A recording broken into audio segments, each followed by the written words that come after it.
segunda parte de la banda de delincuentes ministeriales, los hechos de los apóstatas.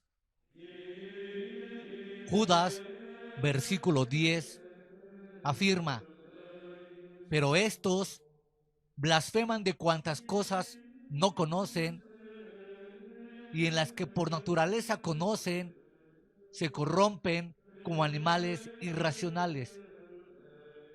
Versículo 10. Con el versículo 10 delante, se nos recuerda que el pensamiento unificador, sirviendo de enlace entre el versículo 8 y 9, 10, es el mismo. Los que blasfeman de las potestades superiores sobre el mismo tema objeto de admonición de Miguel, el arcángel, estando en posesión de un conocimiento más perfecto que nosotros, al tratar con Satanás, no se atrevió a proferir juicio contra él. Esta es la característica del apóstata. No encuentran inconveniente alguno a la hora de condenar a cuantas personas, doctrinas o cosas. Lo mismo si las entendiese como si no. La palabra original griega traducida blasfemar quiere decir hablar con reproche, calumniar, difamar. No hemos de olvidar a los destinatarios de Judas 10. El escritor no se dirigía a los ateos, quienes cierran los ojos a la verdad y atacan a los creyentes, ni estaban escribiendo para los santos específicamente. Sus palabras están pensadas para quienes después de haber conocido la verdad han vuelto atrás rechazando la luz. No resulta sorprendente que un ateo o un apóstata ataque al pueblo de Dios, pero es un lamentable espectáculo contemplar a los cristianos profesantes criticando a otros creyentes sin que ellos se den cuenta de que están sirviendo a los intereses del diablo y al mismo tiempo exhiben la marca de la apostasía en su maligna actitud. ¿Cuáles son las cosas que no conocen contra los cuales estos apóstatas blasfeman? Algunas de ellas se mencionan en Apocalipsis capítulo 13, versículo 6, donde la misma palabra aparece en conexión con la bestia, que abrió su boca en blasfemias contra Dios para blasfemar de su nombre, de su tabernáculo y de los que moran en el cielo. El mismo término vuelve a aparecer en Primera de Pedro capítulo 3, versículo 16, en lo que ellos murmuran de nosotros. Resulta hasta solemne escuchar o leer afirmaciones y juicios de esta categoría hechas en nuestros días por hombres apartados de la verdad. No es difícil darse cuenta de la similitud entre ellos y los personajes mencionados en Judas, pero ya sabemos su destino. Horroroso resulta solamente el pensarlo. Aunque ellos logran engañar a algunos de sus oyentes o lectores, ellos mismos no saben ni alcanzan a entender sus propias perniciosas palabras. Son los líderes ciegos guiando a otros ciegos. Dios les permite, de momento, hablar mal de cosas que no entienden, pero Él ha revelado que finalmente serán castigados y destruidos.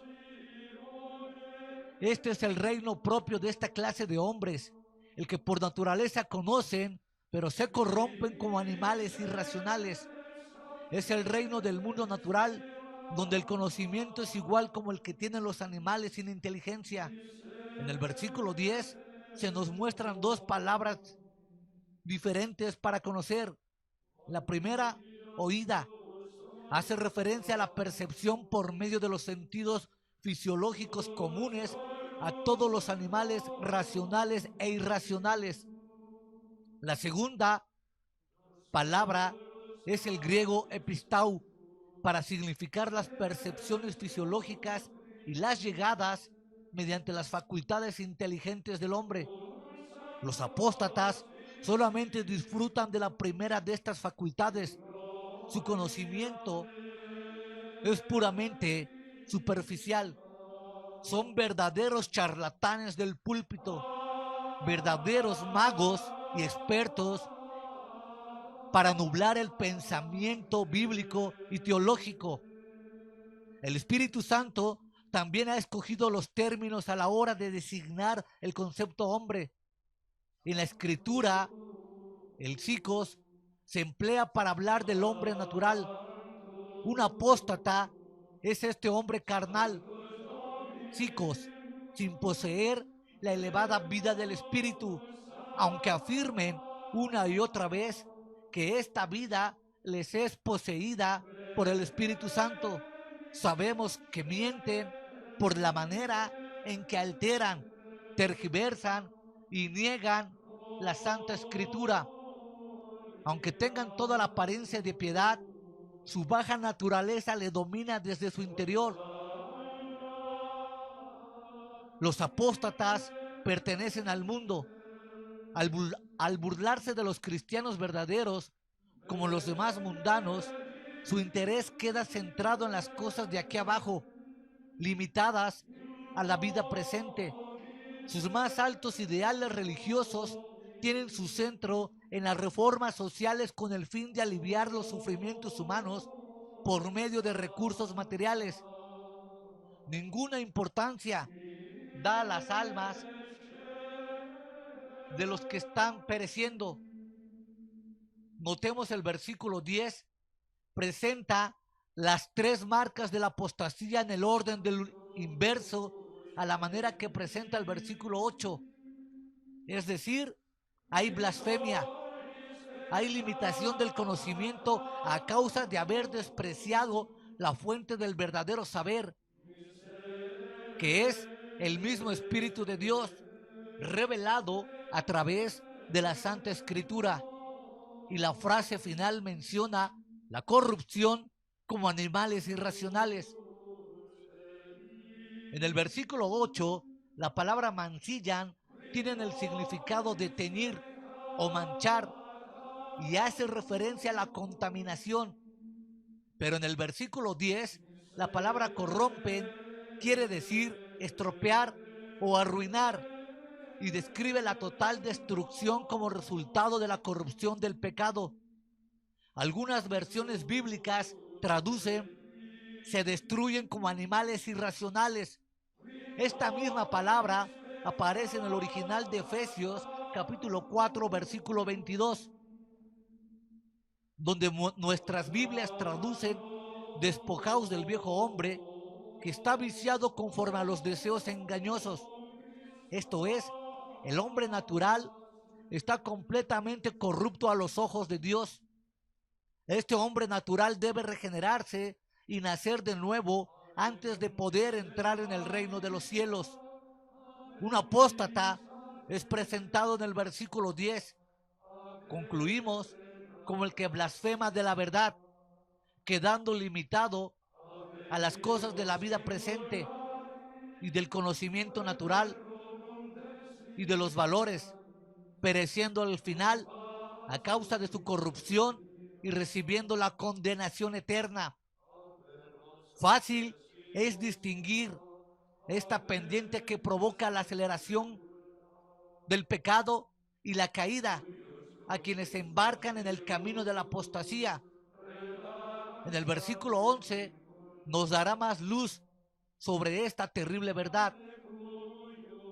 Ay de ellos porque han seguido el camino de Caín y se lanzaron por el lucro en el error de Balaam y perecieron en la contradicción de Coré. Versículo 11. La arrolladora avalancha de revelación en Judas 11 va más allá de la capacidad de comprensión. Hallamos aquí una seria amenaza para quienes sean culpables de apostasía. Amenaza que hacen resurgir estos tres pecados formando una trinidad maligna. Tres casos de hombres rechazando la luz de la verdad una vez aceptada. Cada una de estas tres frases es lo suficientemente profunda y digna de estudio. Cada palabra está preñada de incalculable profundidad. Esto no es sorprendente, porque el versículo 11 es el corazón de la estructura de la epístola. Se haya colocado entre las tres ilustraciones sacadas del mundo sobrenatural y del reino de la naturaleza. Está precedido por la apostasía en el pasado. Le sigue la profecía concerniente a la futura apostasía. Los ejemplos de pecados colectivos se aplican de manera que sirvan de admonición personal. Obsérvese primero los tres personajes introducidos aquí en este resumen divino de los hechos de los apóstatas, como una preparación al acto final de este libro profético de la Biblia, el Apocalipsis. Caín era labrador, Balaán fue un profeta, Coré un príncipe de Israel. Una razón por haber seleccionado a estos tres hombres puede ser el demostrar la penetración del pecado, de apostasía en todos los niveles de la sociedad, sin fronteras entre las clases de hombres. Este mal no resulta peculiar para los líderes religiosos, afecta a profetas, príncipes y a la gente en general. Hay apóstatas en el púlpito, en el palacio y en el hogar más humilde. Caín, Balaam y Coré nos hablan de los varios aspectos y matices en que se pueden presentar el rechazamiento de la verdad. En conjunto nos muestran un cuadro completo de la naturaleza de la apostasía. Notemos también el ascendente progreso de pensamiento del texto. El apóstata comienza andando por el camino de la mentira, luego corre al hallarse a mitad de su loca carrera. Finalmente perece su desenfrenado proceder. El apóstata se mueve a velocidad acelerada sobre una peligrosa pendiente. En el pasaje que nos ocupa, no hay indicios de la posibilidad de parar una vez se ha iniciado la carrera hacia la destrucción y hacia la blasfemia. Ninguna esperanza se puede hallar para los apóstatas. En la carta de Judas, su perdición es segura. A ellos les está reservada la negrura de las tinieblas eternas, que las tienen bien merecidas por haber pisoteado la sangre del Cordero, por haber usado el nombre de Jesús en vano y por haber profanado la Santa Escritura para hacerse de riquezas ilícitas. Ellos, los apóstatas, son los principales enemigos de la iglesia cristiana moderna. Por tanto, este cuadro de situación sin esperanza nos recuerda el texto de Hebreos, capítulo 6, versículo 4, versículo 6. Porque es imposible que los que una vez fueron iluminados y gustaron del don celestial y fueron hechos partícipes del Espíritu Santo y asimismo guardaron la buena palabra de Dios y los poderes del siglo venidero y recayeron, sean otra vez renovados para arrepentimiento, crucificando de nuevo para sí mismo al Hijo de Dios y exponiéndole a vituperio, como la puerca de segunda de Pedro capítulo 2 versículo 20-22. Los tales nunca fueron ovejas del redil del buen pastor, como los cerdos de Mateo en capítulo 5 versículo 13. Todo el hato de puercos, idólatras y apóstatas corren sin freno hacia el despeñadero para precipitarse en el mar de la ira de Dios y del juicio divino, llamado en las Escrituras el lago de fuego. Una vez han quedado sometidos bajo el poder de las doctrinas de demonios, después de haber rechazado conscientemente la verdad de Dios, parece que no tienen fuerza alguna para parar su loca carrera hacia el infierno. ¿De qué otra manera podrían interpretarse las palabras de Jesús?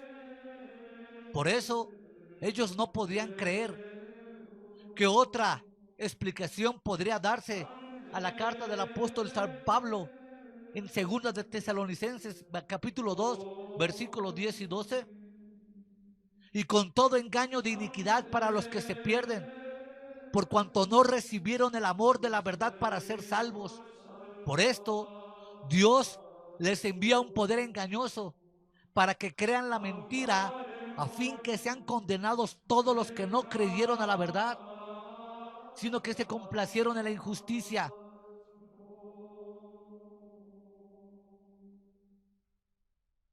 Lee el texto otra vez. Es un comentario inspirado sobre el peligro de dar la vuelta y dar la espalda a la verdad. Cristo es el camino, la verdad y la vida. Un apóstata es uno que no quiere que el Hijo del Hombre reine sobre él. Un apóstata es un mentiroso charlatán que usa de palabras lisonjeras y de un falso carisma para engañar a las multitudes. Con conocimiento escoge el camino de Caín en lugar del camino de Cristo. El error de Balaam por la verdad de Cristo. La muerte de Coré en lugar de la vida en Cristo.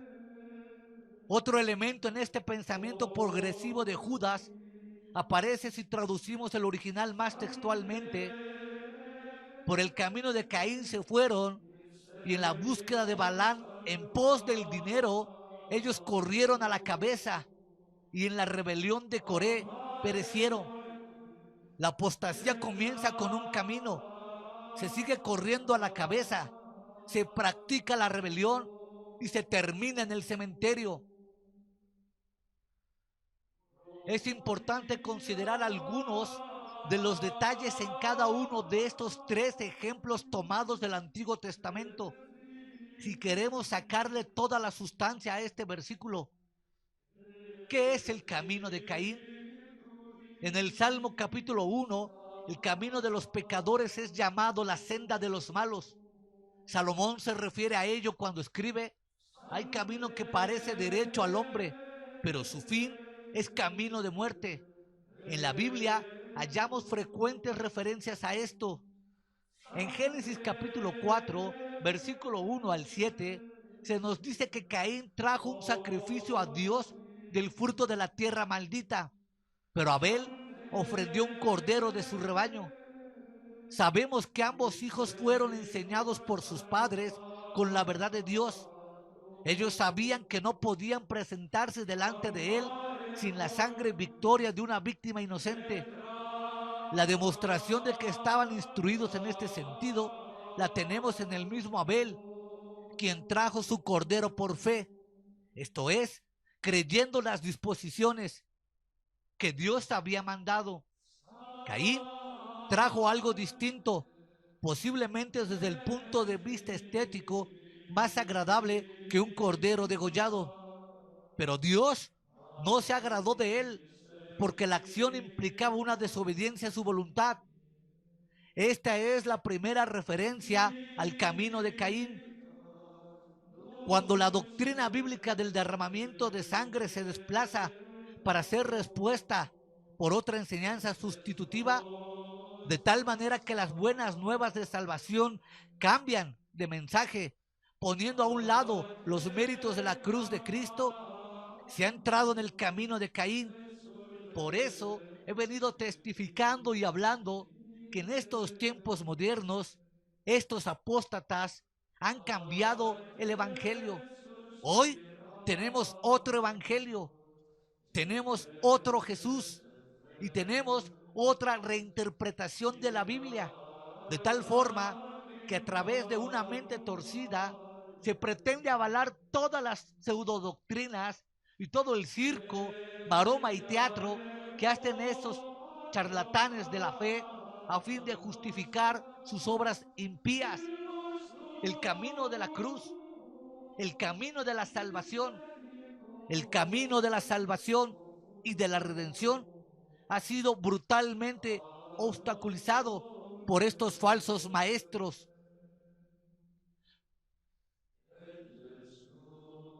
Pero puede que no se cometa ningún asesinato como lo hizo el hermano de Abel, pero sí, si se ha tomado la postura de Caín, se ha rechazado el mensaje de la salvación ofrecido por Dios.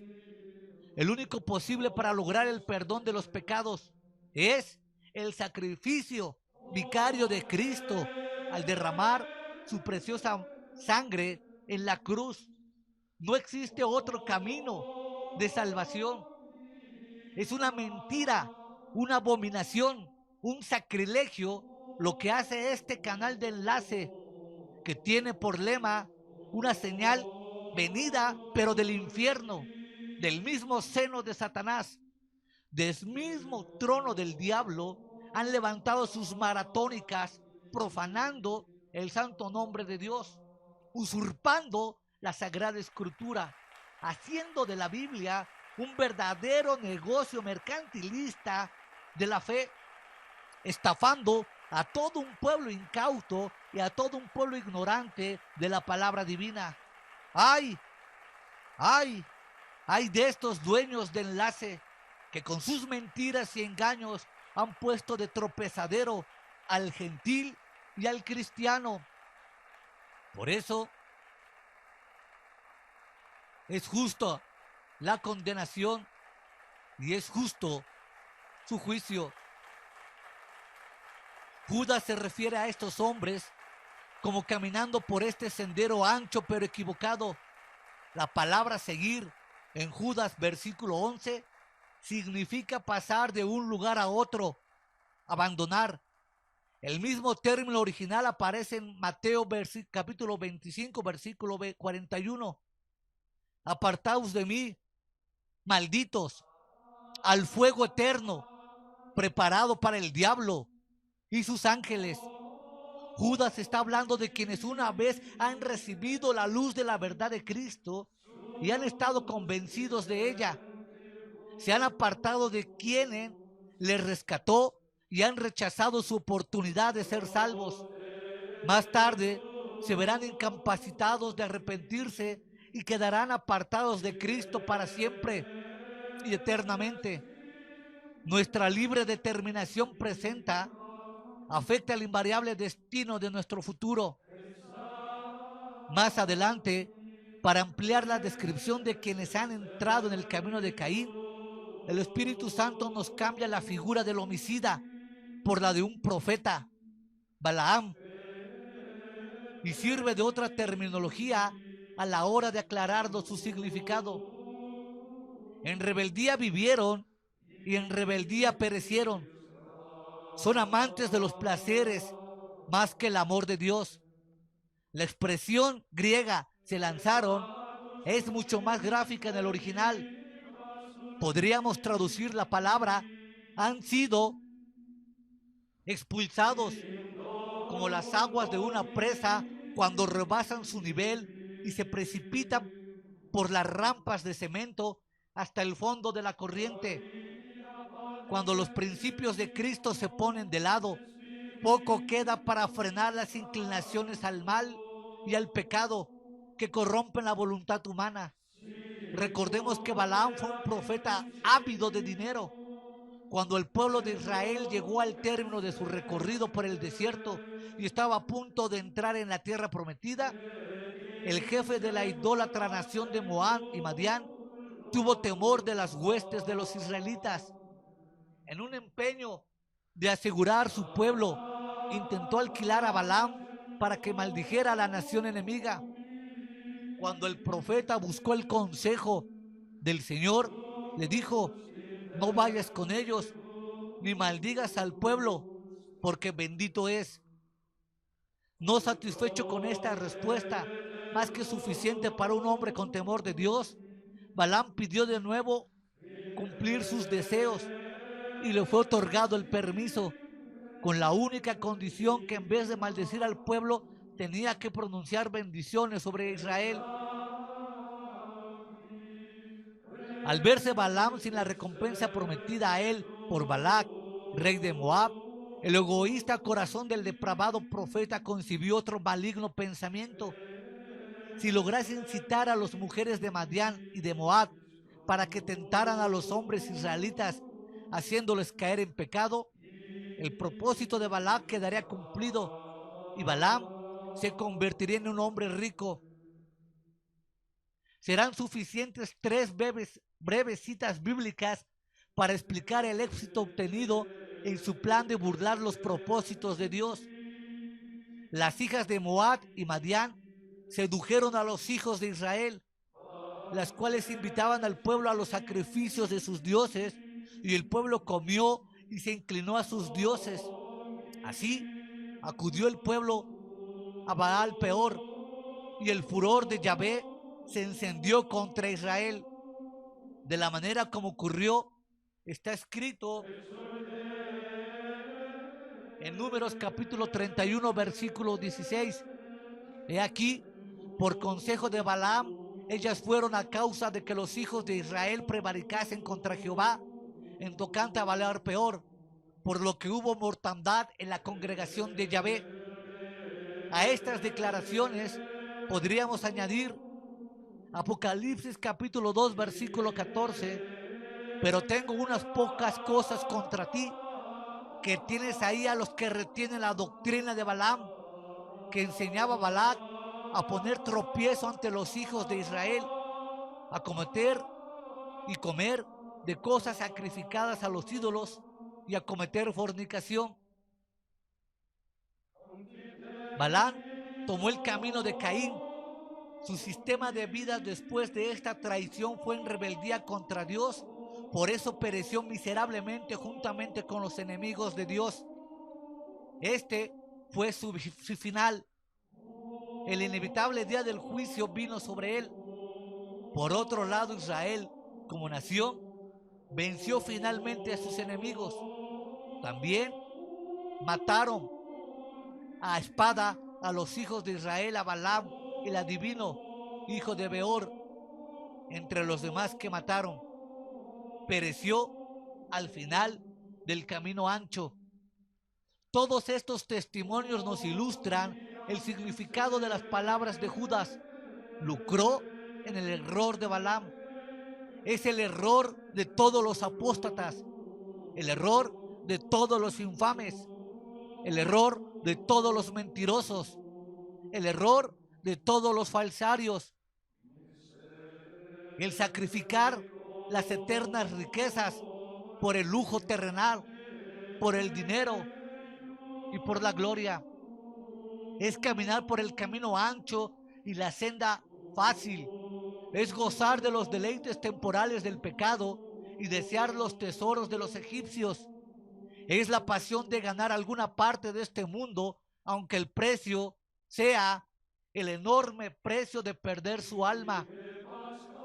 ¿De qué puede servirle al hombre tal provecho? Muchos han seguido el ejemplo de Demas y abandonan el pueblo de Dios amando a este mundo. Por tercera vez, el Espíritu Santo nos introduce otro personaje del Antiguo Testamento por medio de Judas. Para completar esta concisa descripción de apostasía, usando el triste ejemplo de 3 hombres condenados por este pecado al declararse rebeldía contra la verdad. Los apóstatas perecerán en la contradicción de Coré. Al estudiar este texto de la Escritura, es importante notar que las 3 declaraciones de Judas 11 están en tiempo gramatical pasado. Esto es una verdad seria, solemne. A los ojos de Dios, quienes siguen el camino de Caín ya han perecido. La suerte de los apóstatas no es menos segura que la glorificación de los santos. La palabra lucro en el texto griego es antilogía y significa contra la palabra. Esto sugiere el ejemplo de la frase siguiente a nuestro versículo.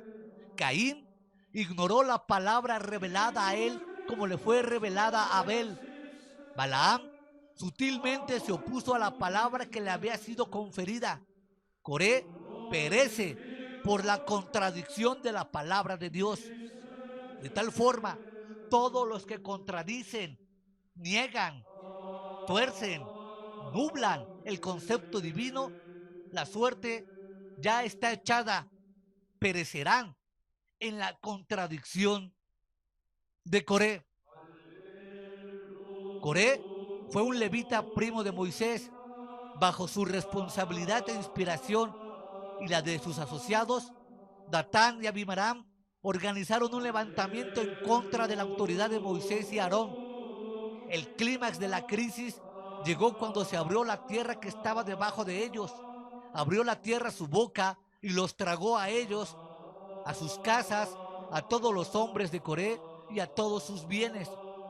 Y ellos, con todo lo que tenían, descendieron vivos al Seol y los cubrió la tierra y perecieron en medio de la gran congregación.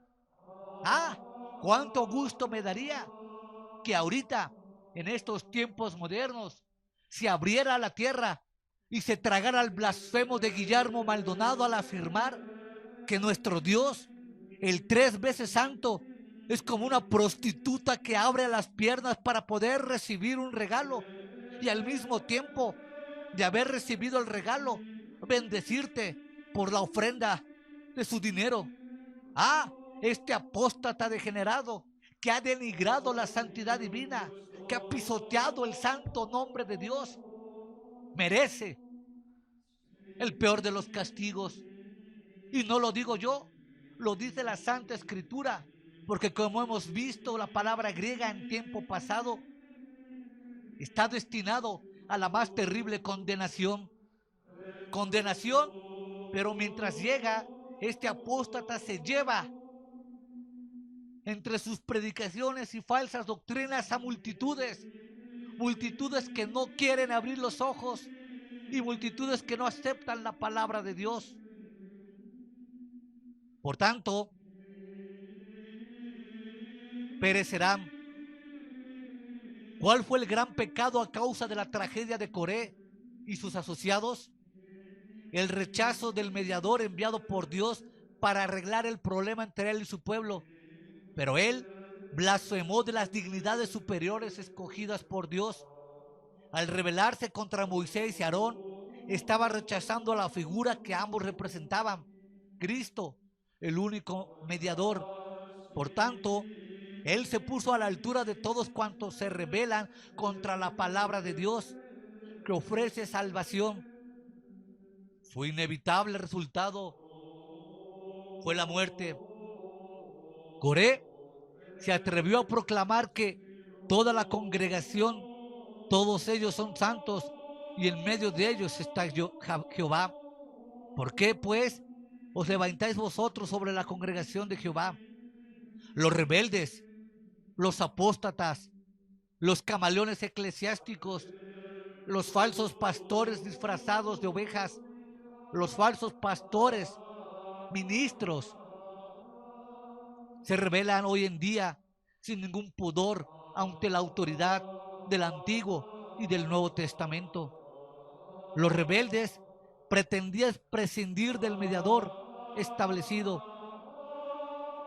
No parece necesario establecer el paralelo entre esta situación y aquellos que pretenden demostrar que todos los hombres son igualmente hijos de Dios, que la humanidad puede hallar a su creador por otros medios, por medio del Cristo crucificado y por medio del Cristo resucitado. ¡Ay! ¡Ay de ti!, dijo nuestro Señor a los apóstatas de su tiempo, después de haberle rechazado. ¡Ay! ¡Ay de vosotros! Escribe el Espíritu Santo por medio de Judas a todos los que siguen el camino de Caín.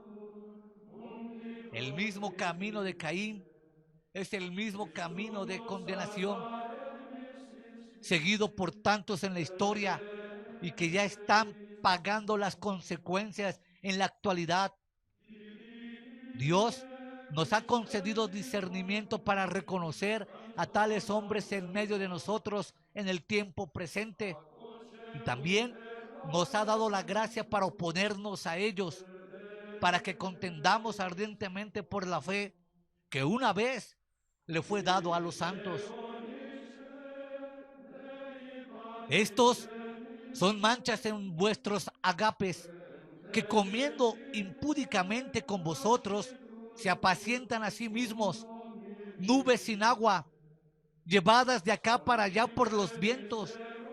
árboles otoñales sin fruto, 2 veces muertos y desarraigados, fieras ondas del mar que espuman su propia vergüenza, estrellas errantes para los cuales está reservada eternamente la oscuridad de las tinieblas. Cuando más minuciosamente examinamos esta gran epístola, más impresionante resulta la descripción de la doctrina de la apostasía.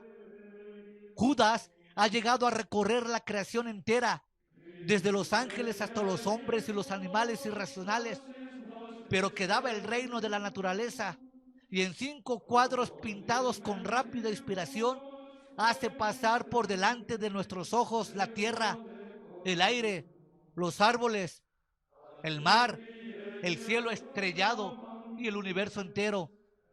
Con este magnífico panorama cósmico y resumen final de las condiciones de la cristiandad en los últimos días, se da paso al último libro de la revelación de Dios, el Apocalipsis.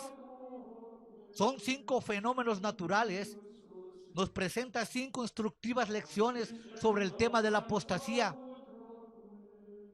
Antes de examinarlas una por una, es provechoso contemplar en conjunto, pues han sido seleccionadas y conjuntadas en un orden predeterminado por el Espíritu Santo. Al introducirnos en una nueva faceta de la verdad, no se nos duplican los ejemplos ya registrados en el Antiguo Testamento, entre los cuales Judas se ha servido hasta este punto de su epístola. No hallamos ahora ningún énfasis en la mancillación de la carne, desprecio de las autoridades o blasfemia contra las potestades superiores, ni aún se habla de algún camino de perversión en particular, o error, o lucro. Sin embargo, otras 5 particularidades de la apostasía quedan ilustradas. Las piedras escondidas son síntoma de peligro. Nubes sin agua son falsas promesas. Los árboles de otoño, su estéril profesión. Fieras ondas de la mar, su inútil esfuerzo. Estrellas errantes, su trayectoria sin rumbo. Siguiendo el mismo orden, distinguimos 5 pensamientos sugiriendo el egoísmo, la impotencia, la incapacidad, la vergüenza y la falta de esperanza de los apóstatas. Al leer esta lista, viene a la memoria, por vía de contraste, las características del Señor a quienes ellos niegan. Él es la roca de nuestra salvación. Ellos son piedras de tropiezo poniendo en peligro la fe de los hermanos. Él viene en las nubes para confortar a su pueblo eternamente. Estos son nubes incapaces de traer una sola bendición temporal. Él es el árbol de la vida. Estos son árboles de muerte. Él nos guía junto a aguas de reposo. Estos son como el turbulento y agitado mar. Él, él es la estrella resplandeciente de la mañana, anunciando la llegada de un nuevo día. Estos son estrellas errantes, presagiando la noche de las eternas tinieblas. Manchas en nuestros ágapes.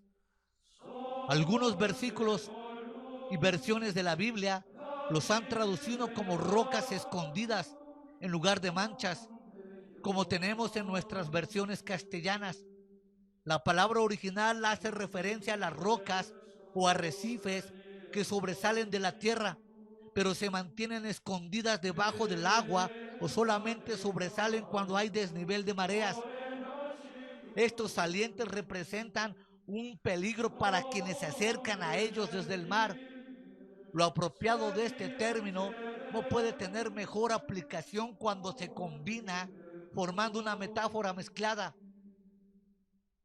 Rocas escondidas en las fiestas de amor de los cristianos. Parece extraña la ilustración metafórica. No, Si consideramos a estas rocas como las que producen los naufragios de los barcos cuando chocan con ellas al estar escondidas a simple vista, estos son las piedras de tropiezo que hacen caer a los fieles creyentes cuando se introducen secretamente en el seno de las iglesias y cuando se predican sin ninguna impunidad doctrinas extrañas y forasteras a la Biblia. La iglesia primitiva ya tenía triste experiencia de esta realidad. La costumbre de aquellas fiestas de amor o ágapes pronto quedó en desuso en las iglesias de los primeros siglos. Los problemas ya habían hecho aparición durante los tiempos del apóstol San Pablo, cuando él escribió en Primera de Corintios capítulo 11, versículo 21, los creyentes acostumbraban a reunirse para comer en camaradería, y a este tipo de reuniones los llamaron ágapes o fiestas de amor, y tenían lugar inmediatamente antes de la celebración de la Santa Cena. Los creyentes con más posibilidades económicas se cuidaban de las necesidades de quienes tenían menos medios económicos, pero todos compartían la misma comida al mismo nivel y por eso se llamaron estos banquetes fiestas de amor. Pero estas reuniones comenzaron a degradarse por causa de que algunos solamente tenían en cuenta sus propias familias. Estos comían sus suculentos manjares delante de quienes a duras penas podían alimentarse con lo imprescindible y pasaban hambre. Incluso en ocasiones habían quienes se emborrachaban. Por esta razón Pablo les reprende duramente.